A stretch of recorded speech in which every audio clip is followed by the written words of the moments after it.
Hello friends, good morning to all of you. आप सभी का स्वागत है आपके अपने यूट्यूब चैनल डीएस क्लासेज में। आने वाले एलटी ग्रेड एग्ज़ाम के सामान्य अध्ययन के खंड के लिए आज की इस वीडियो में प्राचीन भारत के इतिहास का पार्ट 2 देखेंगे। पार्ट 1 पहले ही अपलोड किया जा चुका है। जिन साथियों ने अभी वो वीडियो नहीं देखा है वो जा करके चैनल की प्लेलिस्ट से देख सकते हैं उस वीडियो को। तो इस वीडियो में प्राचीन भारत के इतिहास से संबंधित महत्वपूर्ण टॉपिक्स को डिस्कस किया गया है। तो आज के वीडियो में प्राचीन भारत का इतिहास का पार्ट 2 देखेंगे। तो आइए साथियों शुरू करते हैं आज का वीडियो। और सबसे पहले उन सभी साथियों से निवेदन जो मेरे चैनल पर पहली बार आए हैं या जिनको मेरे चैनल के द्वारा दी गई जानकारी और कंटेंट अच्छा लगता है, प्लीज़ चैनल को सब्सक्राइब कर लें। तो आइए साथियों शुरू करते हैं आज का वीडियो। तो इस वीडियो में सबसे पहले बौद्ध धर्म के बारे में देखेंगे। गौतम बुद्ध की जीवनी एवं शिक्षाओं से संबंधित महत्वपूर्ण पॉइंट को इसमें डिस्कस करना है। गौतम बुद्ध का जन्म कपिलवस्तु के निकट लुम्बिनी में 563 ईसा पूर्व में हुआ था। तो गौतम बुद्ध का जन्म कहाँ हुआ था?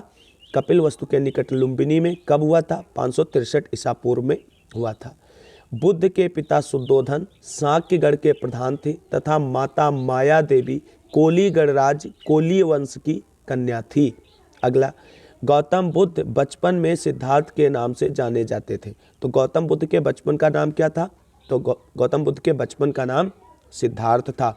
29 वर्ष की अवस्था में उन्होंने गृह त्याग दिया, जिसे बौद्ध ग्रंथों में महाअभिनिष्क्रमण की संज्ञा दी जाती है। तो गौतम बुद्ध ने कितनी अवस्था में गृह त्याग किया था? तो 29 वर्ष की अवस्था में। और उनके गृह त्याग की घटना को बौद्ध धर्म किस नाम से जाना जाता है?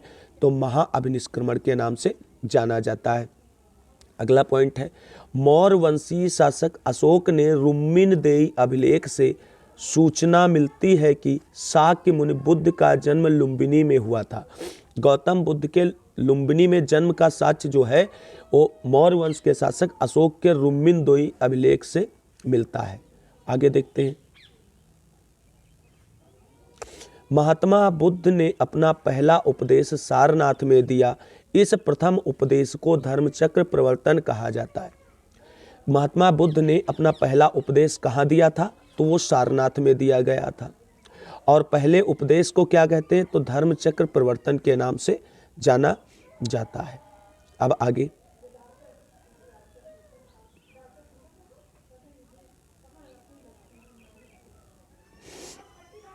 देखते हैं। महात्मा बुद्ध ने मल्ल गणराज्य की राजधानी कुशीनारा में 483 ईसा पूर्व में 80 वर्ष की अवस्था में शरीर का त्याग किया। यानी गौतम बुद्ध की मृत्यु कब हुई? तो इनकी मृत्यु 483 ईसा पूर्व में हुई। कितनी वर्ष की अवस्था में हुई? 80 वर्ष की अवस्था में हुई। कहाँ हुई? तो मल्ल गणराज्य की राजधानी कुशीनारा में। बौद्ध ग्रंथों में गौतम बुद्ध की मृत्यु को महापरिनिर्वाण नाम से जाना जाता है। तो बौद्ध ग्रंथों में गौतम बुद्ध की मृत्यु को महापरिनिर्वाण कहा जाता है।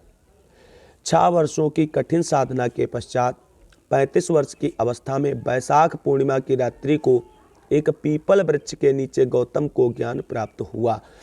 कितनी वर्षों की साधना के बाद? तो 6 वर्षों की साधना के बाद। कितनी वर्ष की अवस्था में ज्ञान प्राप्त हुआ? तो 35 वर्ष की अवस्था में। कब प्राप्त हुआ? तो बैसाख की पूर्णिमा की रात्रि को। कहाँ प्राप्त हुआ? तो पीपल वृक्ष के नीचे प्राप्त हुआ। ज्ञान प्राप्ति के बाद यह बुद्ध कहलाए। ज्ञान प्राप्ति के बाद गौतम क्या कहलाए? बुद्ध कहलाए। बुद्ध के सबसे अधिक शिष्य कौशल राज्य में हुए। पूछा गया प्रश्न है कि बुद्ध के सबसे अधिक शिष्य किस राज्य में हुए? तो बुद्ध के सबसे अधिक शिष्य कौशल राज्य में हुए थे। आगे देखते हैं। महात्मा बुद्ध वत्सराज उदयन के शासनकाल में कौशाम्बी आए थे। पीसीएस में पूछा गया क्वेश्चन है कि महात्मा बुद्ध कब कौशाम्बी आए थे? तो वत्सराज उदयन के शासनकाल में कौशाम्बी आए थे। प्रथम बौद्ध संगीत यानी प्रथम बौद्ध परिषद जिसे कहा जाता है, बुद्ध की मृत्यु के तत्काल बाद राजगृह की सप्तपर्णी गुफा में हुई थी। तो प्रथम बौद्ध संगीत कब हुई थी? तो गौतम बुद्ध की मृत्यु के जस्ट बाद हुई थी। कहाँ हुई थी? राजगृह में हुई थी। अजातशत्रु महात्मा बुद्ध के समकालीन थे। ये पूछा जाता है प्रश्न कि अजातशत्रु किसके समकालीन थे? तो महात्मा बुद्ध के समकालीन थे। अगला पॉइंट है, प्रथम बौद्ध संगीत की अध्यक्षता महाकश्यप या महाकश्यप ने की थी। तो प्रथम बौद्ध संगीत की अध्यक्षता किसने की थी? तो महाकश्यप ने की थी। द्वितीय बौद्ध संगीत का आयोजन कालाशोक, जो शिशुनाग वंश का शासक था, के शासनकाल में बुद्ध की मृत्यु के 100 वर्षों के बाद वैशाली में हुई। तो द्वितीय बौद्ध संगीत किसके शासनकाल में हुई? कालाशोक के शासनकाल में हुई। कब हुई? तो बुद्ध की मृत्यु के 100 वर्षों के बाद हुई। कहाँ पर हुई? तो वैशाली में हुई। आगे देखते हैं। तृतीय बौद्ध संगीत सम्राट अशोक के शासनकाल में पाटलिपुत्र में हुई। तो तृतीय कहाँ हुई? पाटलिपुत्र में हुई। किसके शासनकाल में हुई? तो अशोक के। मोगलपुत्र तिस तृतीय बौद्ध संगीत के अध्यक्ष थे। तो तृतीय बौद्ध संगीत के अध्यक्ष कौन थे? मोगलपुत्र तिस। अगला है पॉइंट, चतुर्थ बौद्ध संगीत कनिष्क के शासनकाल में कुंडलवन यानी कश्मीर में संपन्न हुई। तो चतुर्थ बौद्ध संगीत किसके शासनकाल में हुई? कनिष्क के। कहाँ हुई? कुंडलवन यानी कश्मीर में हुई।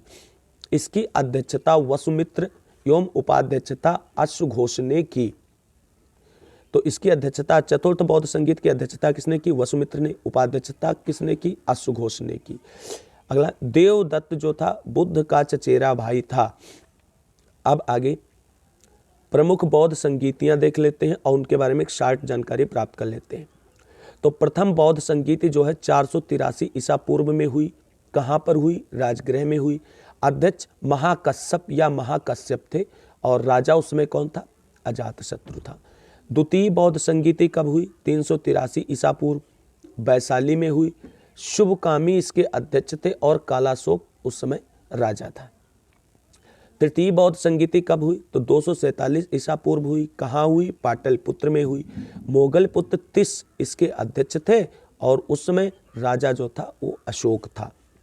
चतुर्थ बौद्ध संगीति ईस्वी की प्रथम शताब्दी में हुई और ये कहाँ हुई? कुंडलवन में हुई। इसके अध्यक्ष जो थे वसुमित्र थे और उस समय राजा जो था कुषाण वंश का शासक कनिष्क था।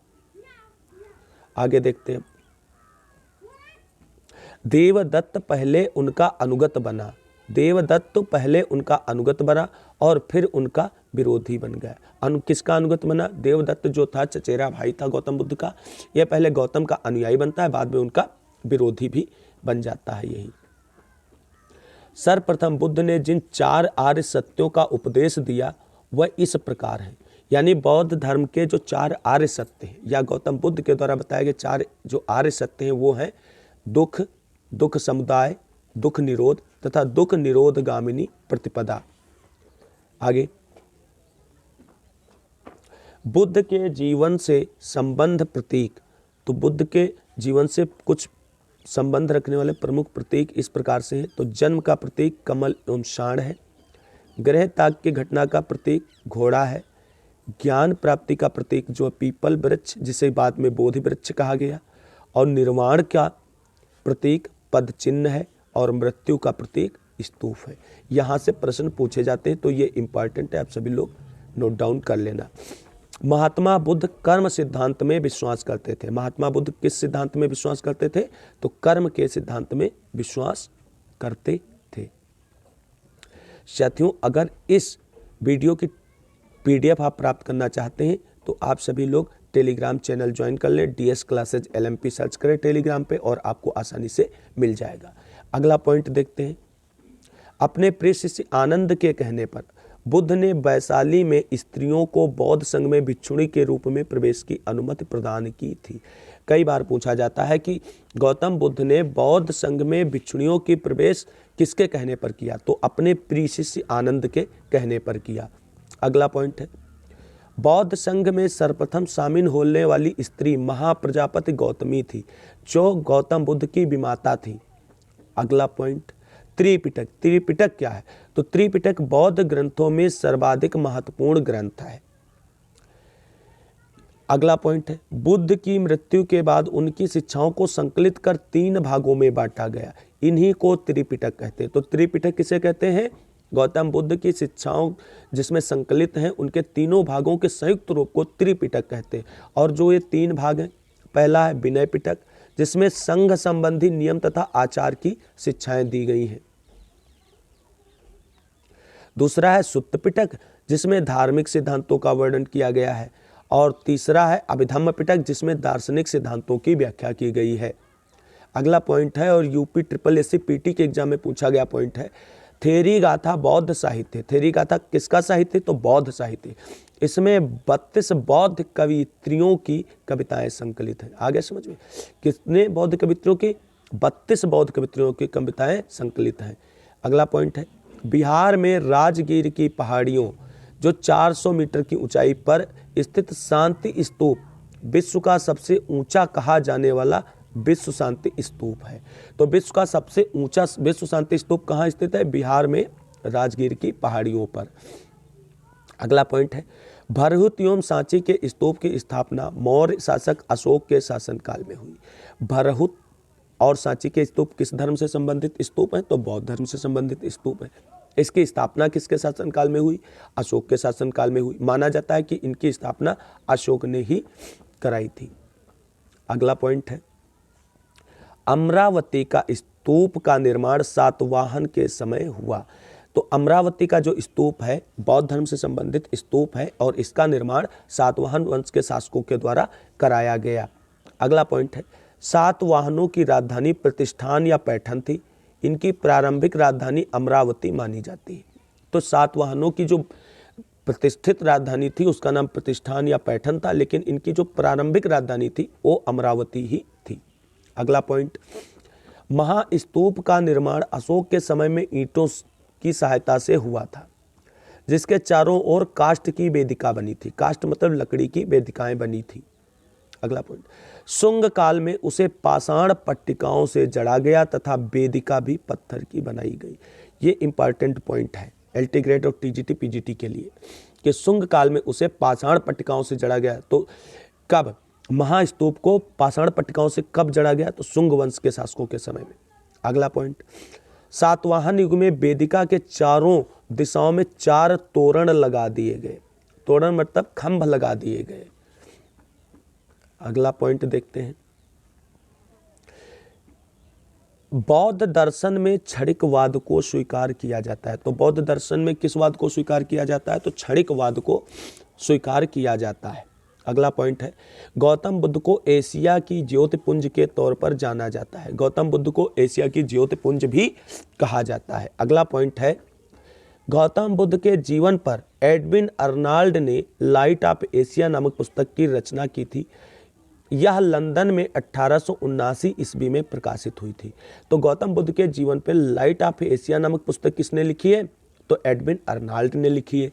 कहाँ से लिखी थी? तो लंदन से। कब लिखी थी? 1879 ईस्वी में। अगला पॉइंट है, लाइट ऑफ एशिया पुस्तक ललित विस्तार के विषय वस्तु पर आधारित है।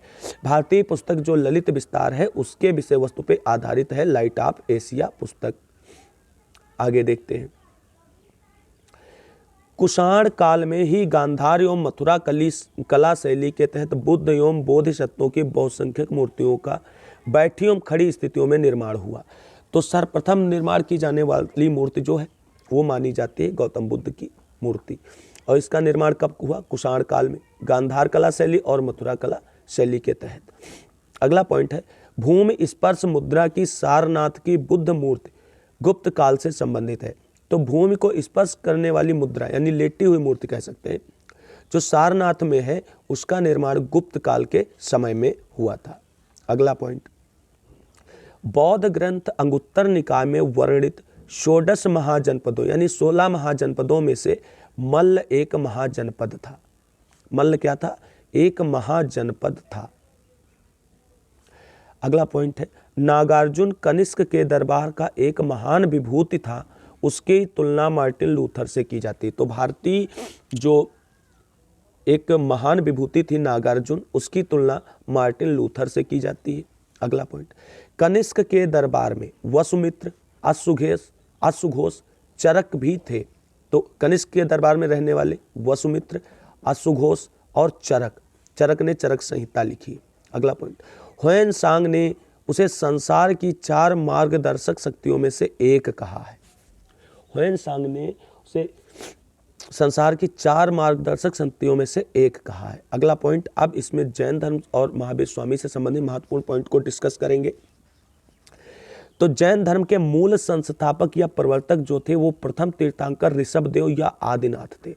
तो जैन धर्म के संस्थापक कौन थे, प्रथम या तीर्थंकर कौन थे, तो वो ऋषभदेव थे, जिन्हें आदिनाथ के नाम से भी जाना जाता है।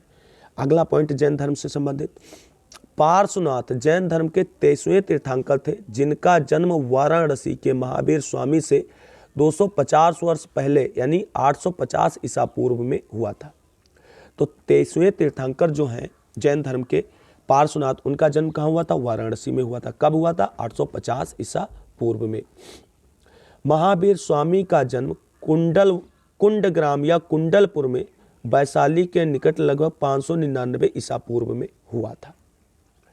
तो महावीर स्वामी का जन्म कहाँ हुआ था, कुंडग्राम या कुंडलपुर, वैशाली के निकट है। महावीर की माता त्रिशला वैशाली के लिच्छवीगढ़ राज्य के प्रमुख चेटक की बहन थी तथा पिता सिद्धार्थ ज्ञात्रक क्षत्रियों के संघ के प्रधान थे। उनके बड़े भाई नंदिवर्धन थे। तो जो महावीर स्वामी थे, इनकी माता का नाम त्रिशला था, पिता का नाम सिद्धार्थ था जो ज्ञात्रक कुल से संबंधित थे, और इनके बड़े भाई का नाम नंदिवर्धन था।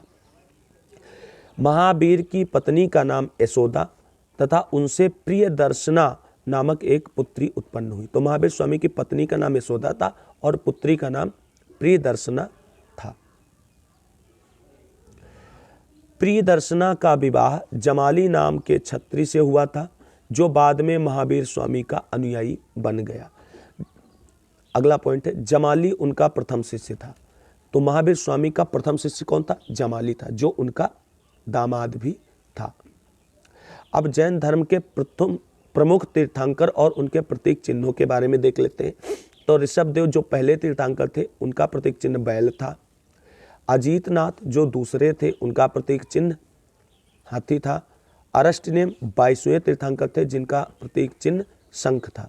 पार्श्वनाथ 23वें तीर्थंकर थे, जिनका प्रतीक चिन्ह सर्प था। और महावीर स्वामी अंतिम और 24वें तीर्थंकर थे, जिनका प्रतीक चिन्ह सिंह था। प्रभास गिर उत्तर प्रदेश के कौशाम्बी में स्थित जैन तीर्थ स्थल है। पीसीएस में पूछा गया क्वेश्चन कि प्रभास गिर क्या है। तो प्रभास गिर उत्तर प्रदेश के कौशाम्बी में स्थित जैन तीर्थ स्थल है। अगला पॉइंट, कौशाम्बी का प्रभास गिर स्थल 6वें जैन तीर्थंकर पद्म प्रभु से संबंधित है। कौशाम्बी का जो प्रभास गिर स्थल है वो किससे संबंधित है, तो जैन धर्म के 6वें तीर्थंकर पद्म प्रभु से संबंधित है। अगला पॉइंट है, जैन धर्म में पूर्ण ज्ञान के लिए कैवल्य शब्द का प्रयोग किया गया है। किसका, कैवल्य शब्द। जबकि बौद्ध धर्म में पूर्ण ज्ञान की प्राप्ति के लिए निर्वाण शब्द का प्रयोग किया गया है। तो जैन धर्म में कैवल्य शब्द। अगला पॉइंट, महावीर स्वामी को 12 वर्षों की कठोर तपस्या तथा साधना के बाद ज्ञान की प्राप्ति हुई थी, और जबकि गौतम बुद्ध को मात्र 6 वर्ष की साधना के बाद ज्ञान की प्राप्ति हुई थी। महावीर स्वामी को जुम्भिक ग्राम के समीप ऋजुपालिका नदी के तट पर एक साल वृक्ष के नीचे कैवल्य यानी पूर्ण ज्ञान प्राप्त हुआ था। इसके बाद वह केवलिन कहलाए। गौतम बुद्ध जो थे वो ज्ञान प्राप्ति के बाद बुद्ध कहलाए, जबकि महावीर स्वामी ज्ञान प्राप्ति के बाद केवलिन कहलाए। अगला पॉइंट है, जैन धर्म में मोक्ष के लिए 3 साधन आवश्यक बताए गए हैं। आप, एक है सम्यक दर्शन, दूसरा सम्यक चरित्र, तीसरा सम्यक ज्ञान। अगला पॉइंट, जैन धर्म में 5 महाव्रत अहिंसा, सत्य, ब्रह्मचर्य, अस्तेय, यौम, अपरिग्रह की व्यवस्था की गई है। प्रारंभ में जैन धर्म में 4 ही व्रत हुआ करते थे, लेकिन 5वां महाव्रत जो ब्रह्मचर्य के रूप में, वो महावीर स्वामी ने इस धर्म में जोड़ा। जैन धर्म में गृहस्थों के लिए 5 महाव्रत अणुव्रत के रूप में अव्रत है। यानी जो जैन अनुयायी गृहस्थ जीवन व्यतीत करना चाहते हैं, उनके लिए 5 महाव्रतों का अणुव्रत कहा जाता है। अगला पॉइंट है, अहिंसा जैन धर्म का आधारभूत बिंदु है। जैन धर्म का आधारभूत बिंदु क्या है, तो वो अहिंसा है। महावीर स्वामी जैन धर्म के 24वें तीर्थंकर थे और अंतिम भी थे। अब जैन धर्म, जैसे बौद्ध धर्म में 4 संगीतियाँ हुई, उसी प्रकार से जैन धर्म में 2 संगीतियाँ हुई। प्रथम संगीत जो है वो कहाँ हुई, संगीत का मतलब बैठक होता है। प्रथम जैन संगीत 310 ईसा पूर्व पाटलिपुत्र में स्थूल भद्र की अध्यक्षता में हुई। किसकी अध्यक्षता में हुई? स्थूलभद्र की अध्यक्षता में हुई। और द्वितीय बौद्ध जैन संगीति जो है वो 6ठी शताब्दी में वल्लवी गुजरात में क्षमा श्रवण के अध्यक्षता में हुई। आप इसको याद कर सकते हैं, पटाली वल्लवी को, तो ये स्थान याद हो जाएंगे। अगला पॉइंट है 14 पूर्वों प्राचीनतम जैन ग्रंथ, यानी 14 पूर्वों क्या है? तो जैन धर्म का प्राचीनतम ग्रंथ है। अगला पॉइंट 12 अंगों में जैन सिद्धांतों का संकलन प्रथम जैन सभा में किया गया। अगर 12 अंगों का संकलन पूछा जाए तो प्रथम जैन संगीत में किया गया है। अगला पॉइंट है प्रायः सभी प्रारंभिक धार्मिक जैन साहित्य प्राकृत की विशिष्ट शाखा अर्धमागधी में लिखा गया। जैन धर्म की कौन सी भाषा थी? प्राकृत भाषा थी वहीं जबकि बौद्ध धर्म के लिए पाली भाषा थी। अगला पॉइंट है आचार रंग सूत्र, सूत्र कृतांग और बृहत कल्प सूत्र आरंभिक जैन साहित्य का भाग है। यानी आचार अंग सूत्र जो है, सूत्र कृतांग और बृहत कल्प सूत्र जो है, ये जैन धर्म के साहित्य हैं। अब अंगुत्तर निकाय में, बौद्ध धर्म के अंगुत्तर निकाय में और जैन धर्म के भगवती सूत्र में जो 16 महाजनपदों का वर्णन है, उनका नाम और उनकी राजधानियां देख लेते हैं। इनसे प्रश्न बन ही जाता है एग्जाम में। तो सबसे पहले महाजनपद है अंग, जिसकी राजधानी चंपा। दूसरा मगध, जिसकी पहले गिरिब्रिज राजधानी थी, बाद में राजगृह बनी। काशी की राजधानी वाराणसी थी। वत्स की कौशाम्बी, वज्र की वैशाली, कौशल की साकेत और बाद में शेषरावस्ती, अवंती की उज्जैन या महिष्मती, मल्ल की कुशीनगर और पावा, पांचाल की छत्र तथा काम्पिल्य, चेद की सोस्थिवती, कुरु की इंद्रप्रस्थ, मत्स्य की विराटनगर, कंबोज की हट्टकपुर या राजापुर, शूरसेन की मथुरा, बहुत पूछा गया क्वेश्चन है, अस्मक की पोटल या पोतन और गांधार की तक्षशिला।